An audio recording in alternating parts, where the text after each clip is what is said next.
Mutual fund सही है या एलआईसी पॉलिसी जरूरी है? नहीं पता ना। मेडिक्लेम पॉलिसी लेनी चाहिए या एक फिजूल खर्ची है? रिटायरमेंट प्लानिंग के लिए क्या करें? एलआईसी, एनपीएस, पीपीएफ या फिर एसआईपी? क्या आप भी इन सब चीजों को लेकर के कंफ्यूज हैं? तो ये वीडियो जरूर से आपकी मदद करेगा। दोस्तों, मैं Ashish Inani, a financial planning consultant, आपका इस चैनल पर स्वागत करता हूं।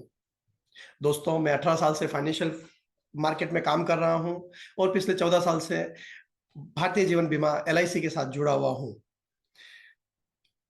मैंने और मेरी टीम ने 10,000 से ज्यादा परिवारों को डायरेक्टली और इनडायरेक्टली फाइनेंशियल प्लानिंग करने में मदद की है।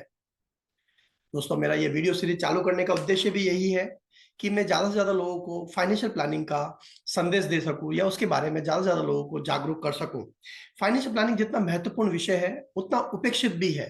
कुछ बचत कर ली, कुछ शेयर खरीद लिए, कुछ म्यूचुअल फंड में डाल दिया या फिर कुछ एलआईसी पॉलिसी ले लिया, इसी को ज्यादातर लोग फाइनेंशियल प्लानिंग समझते हैं। पर यह एक बड़ा विस्तृत विषय है दोस्तों। इसको बहुत गहन तरीके से समझने की जरूरत है। हर किसी के लिए फाइनेंशियल प्लानिंग अलग अलग हो सकती है। अगर किसी के लिए म्यूचुअल फंड या फिर एलआईसी पॉलिसी एक सही राइट इन्वेस्टमेंट हो सकता है, एट द सेम टाइम किसी और व्यक्ति के लिए वही सारी चीजें एक गलत इन्वेस्टमेंट साबित हो सकता है। क्योंकि हर एक व्यक्ति की उम्र के हिसाब से, उसकी इनकम के हिसाब से, उसकी फाइनेंशियल या उसकी फैमिली साइज के हिसाब से, या फिर उसकी जरूरतें क्या है भविष्य में, या फिर उसकी रिस्क टॉलरेंस कैपेसिटी क्या है, इन सब चीजों को ध्यान में रखते हुए एक फाइनेंशियल प्रोडक्ट को सेलेक्ट किया जाता है। और वो हमारा गोल किस तरह से पूरा करेगा, इसको हमें समझना पड़ेगा दोस्तों। तो अब आप ये तो समझ गए होंगे कि कोई भी फाइनेंशियल प्रोडक्ट बेस्ट नहीं होता, वो हर एक व्यक्ति के हिसाब से अलग अलग हो सकता है ना। और ऐसा पॉसिबल भी नहीं है कि एक ही फाइनेंशियल प्रोडक्ट खरीद लिया वो सभी के लिए सूट करता है, सभी के लिए बेस्ट है, तो फिर सारी चीजें बंद हो जानी चाहिए, एक ही फाइनेंशियल प्रोडक्ट रहना चाहिए। तो मेरा वीडियो सीरीज चालू करने का उद्देश्य भी यही है कि मैं ज्यादा से ज्यादा लोगों को फाइनेंशियल प्लानिंग के बारे में अवेयर करूं। और मेरा उद्देश्य ये नहीं कि मैं आपको कोई एक फिक्स फॉर्मूला देने वाला हूं कि आप ये प्रोडक्ट खरीद लो बस ये फाइनल प्रोडक्ट हो गया, बल्कि मैं आपके जानकारियां दूंगा बहुत अलग अलग तरह की। अलग अलग प्रोडक्ट्स के बारे में बात करूंगा, जैसे पोस्ट ऑफिस के प्रोडक्ट है, बैंक्स के प्रोडक्ट है, लाइफ इंश्योरेंस कॉर्पोरेशन के प्रोडक्ट है, अदर इंश्योरेंस कंपनीज के प्रोडक्ट है, और भी बहुत सारे, जैसे सुकन्या समृद्धि योजना है, अटल पेंशन योजना है, एनपीएस है, पीपीएफ है। इन सब चीजों के बारे में मैं आपके सामने जानकारियां लेके आऊंगा, जिससे आपकी जानकारी बढ़ेगी तो आप अपने लिए क्या प्रोडक्ट राइट है क्या सही प्रोडक्ट है वो खुद सेलेक्ट कर पाएंगे, जिससे आपके लिए फाइनेंशियल प्लानिंग करना इजी हो जाएगा। फाइनेंशियल प्लानिंग कैसे करनी चाहिए या कब करनी चाहिए, इससे पहले जरूरी है कि क्यों करनी चाहिए। तो इसका सबसे बड़ा कारण है दोस्तों, हमारे देश में जो पिछले 2-3 दशक में सबसे बड़ा चेंज आया है वो है हमारा फैमिली सिस्टम का। जो 2 से 3 दशक पहले हम एक जॉइंट फैमिली सिस्टम में रहते थे, आज ज्यादातर लोग, या मैं बोल सकता हूं सभी लोग, एक न्यूक्लियर फैमिली या एकल परिवार में कन्वर्ट हो चुके हैं। इससे क्या हुआ है कि अब ज्यादातर जो जवाबदारियां हैं, ज्यादातर जिम्मेदारियां हैं, वो अकेले एक व्यक्ति के कंधों पर आकर पड़ी है। एक ही आदमी को अब सारे अपने वर्तमान खर्चे भी देखने हैं, भविष्य के खर्चे भी देखने हैं। तो बहुत जरूरी हो गया है कि अभी एक राइट फाइनेंशियल प्लानिंग की जाए। हर एक व्यक्ति के लिए जरूरी हो गया, मेरे लिए भी उतना ही जरूरी है, आपके लिए भी उतना ही जरूरी है कि फ्यूचर में मेरे आज के खर्चे भी कॉम्प्रोमाइज ना हो, आज की जो मेरी सिचुएशन है वो भी कॉम्प्रोमाइज नहीं हो, और साथ में भविष्य में भी मेरे को फाइनेंशियल क्राइसिस ना डेवलप हो, इसका मुझे ध्यान रखना पड़ेगा। तो जैसे रोटी, कपड़ा और मकान आज सबसे बड़ी जरूरत है, उसी के साथ में मैं ऐसा बोल सकता हूं आज के आधुनिक युग में फाइनेंशियल प्लानिंग भी उतना ही जरूरी विषय है।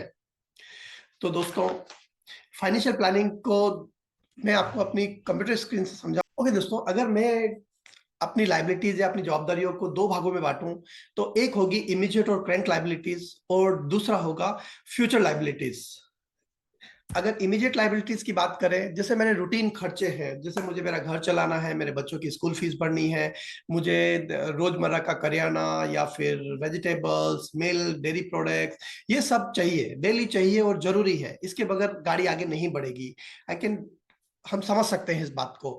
इसके लिए जरूरी है कि हम एक बजट बनाएं, एक प्रॉपर बजट बनाएं, जिससे हम अपने वर्तमान खर्चों को अच्छी तरीके से हैंडल कर पाए और हमारी लाइफ को हम डे टू डे बेसिस पर चला पाए। दूसरा जो सबसे बड़ा है, एक है फ्यूचर लायबिलिटीज। फ्यूचर लायबिलिटीज का मतलब है कि हमारे पास कुछ प्लान इवेंट्स आने वाले हैं लाइफ में, जो होने ही वाले हैं, और कुछ अनप्लान इवेंट्स है जो हो भी सकते हैं, नहीं भी हो, हमें पता नहीं है, पर हमें दोनों की तैयारी करनी पड़ेगी। अगर मैं सबसे पहले प्लान इवेंट्स की बात करूं, तो हम भविष्य में एक एज तक काम कर पाएंगे, उसके बाद में रिटायर हो जाएंगे। रिटायर होंगे तो हमें कुछ एक रेगुलर इनकम की जरूरत पड़ेगी। मुझे बच्चों को पढ़ाने के लिए एक चिल्ड्रन एजुकेशन की जरूरत है, तो मुझे फंड की जरूरत पड़ेगी। मेरे बच्चों की शादी के लिए मुझे मैरिज की फंड की जरूरत पड़ेगी। मेरे कुछ सपने हैं, जैसे मुझे घूमने जाना है, मुझे फॉरेन टूर करना है, मुझे एक कार खरीदनी है, तो उस तरह के सपने पूरे करने के लिए मुझे फिर से कुछ फंड्स की जरूरत पड़ेगी। अगर मुझे एस्टेट प्लानिंग करना है, मुझे घर लेना है, मुझे कोई प्रॉपर्टी लेनी है, फिर भी मुझे कुछ न कुछ प्लान करना जरूरी है। साथ में कुछ अनप्लान इवेंट्स है। अनप्लान इवेंट्स जैसे कि अनटाइमली डेथ है, मेडिकल और इलनेस है, एक्सीडेंट एंड डिसेबिलिटी है, व्हीकल लॉस, प्रॉपर्टी लॉस। सबसे पहले हम बात करते हैं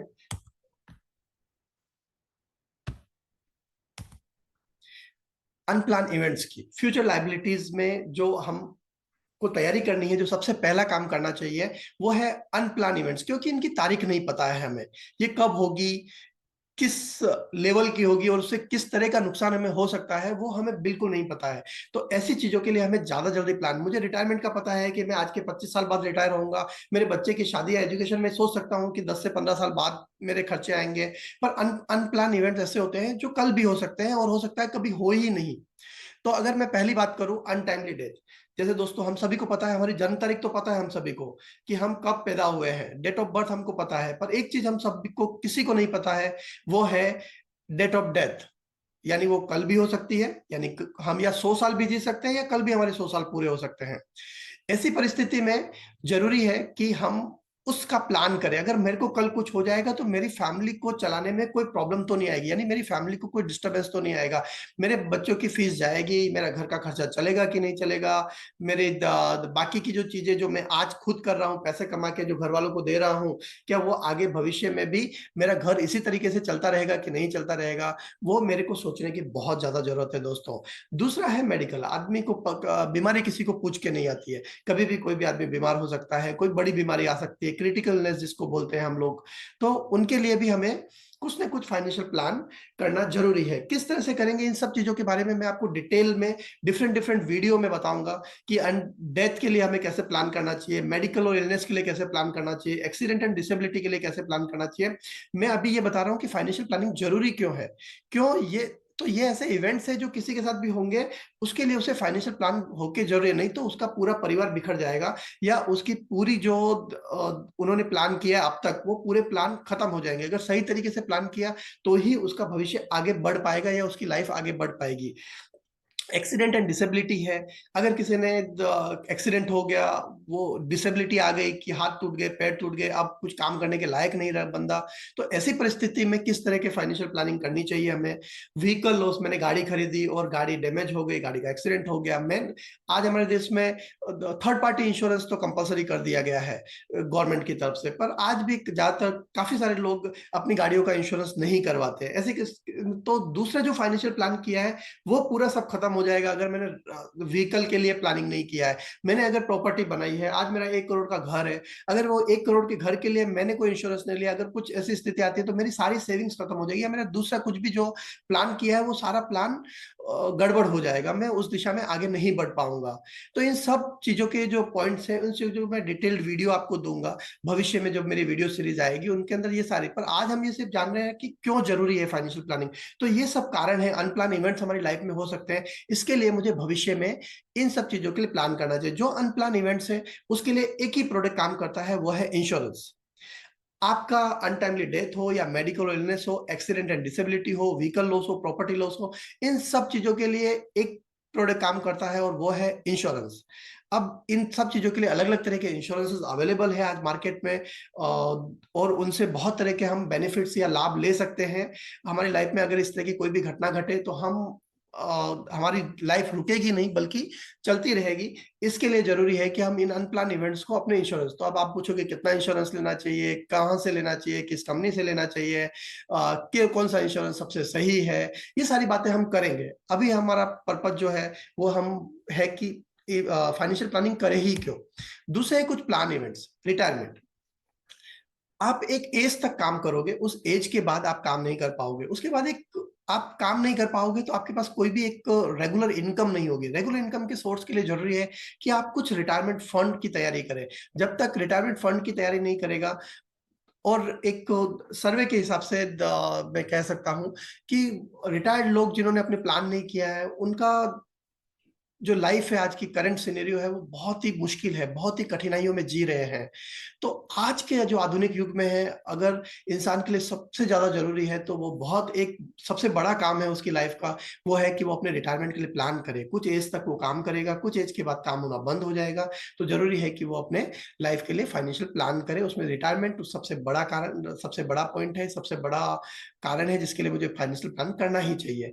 मेरा बच्चे की एजुकेशन के लिए मुझे प्लान करना चाहिए, क्योंकि मानो कि बच्चा आज 18 साल या 20 साल का है, मेरे सामने आया, पापा मेरे को एक बहुत अच्छी का यूनिवर्सिटी से कॉल लेटर आया है या एडमिशन के लिए ऑफर आई है, और उसकी लगभग 3 साल की 40 लाख रुपए फीस होगी, उसका सारा खर्चा जो मिला के वो 40 लाख रुपए होगा।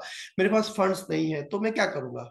मैं लोन लेने जाऊंगा, लोन लेके बच्चे को पढ़ाऊंगा, तो उस लोन का ब्याज चुकाऊंगा। तो ये सारी चीजें बड़ा मुश्किल हो जाएगा जीवन। उसकी एजुकेशन शायद हो सकता हो ही नहीं, अगर हो तो बहुत कठिन परिस्थितियों में हो। जो उसका फोकस पूरा एजुकेशन में होना चाहिए, उसकी जगह उसका सारा फोकस फाइनेंशियल फंड्स जुटाने में हो जाएगा। तो इसके लिए प्लान करना जरूरी है दोस्तों। बच्चों की शादी के लिए प्लान करना जरूरी है, उसी तरह से अपने सपने पूरे करने के लिए प्लान करना जरूरी है, अपना घर बनाने के लिए, अपनी प्रॉपर्टी बनाने के लिए प्लान करना जरूरी है। तो इन सब चीजों को हम अगेन सभी पॉइंट्स पे एक डिटेल वीडियो बनाने वाले हैं, जिससे आपको ज्यादा से ज्यादा जानकारी मिलेगी। अभी के लिए मैं आपको कहता हूं कि आपको एलआईसी के रिलेटेड या फाइनेंशियल प्लानिंग के रिलेटेड कोई भी सवाल हो, कोई भी सर्विसिंग रिलेटेड इश्यू हो, कुछ भी आपको जानकारी चाहिए, तो आप दिए गए नंबर पे हमको संपर्क कर सकते हैं। हम आपकी जरूर से मदद करेंगे। हम पूरी पूरी कोशिश करेंगे कि आपके ग्रीवेंसेस, आपके प्रॉब्लम्स हो, या आपका जो भी सर्विसेज आपको चाहिए वो आपको घर बैठे मिले, या आपको अच्छी तरीके से जो सवाल है उनके जवाब मिल जाए। अभी के लिए मैं इतना ही कहूंगा। अगर आपको ये वीडियो अच्छा लगा हो तो लाइक कीजिए। अगर आप चाहते हो कि ये फाइनेंशियल प्लानिंग का उद्देश्य, जो जागरूकता का उद्देश्य मैं लेके चल रहा हूँ, वो ज्यादा से ज्यादा लोगों के बीच में जाए, तो जरूर से इस वीडियो को शेयर कीजिए और सब्सक्राइब कीजिए। धन्यवाद दोस्तों, थैंक यू वेरी मच।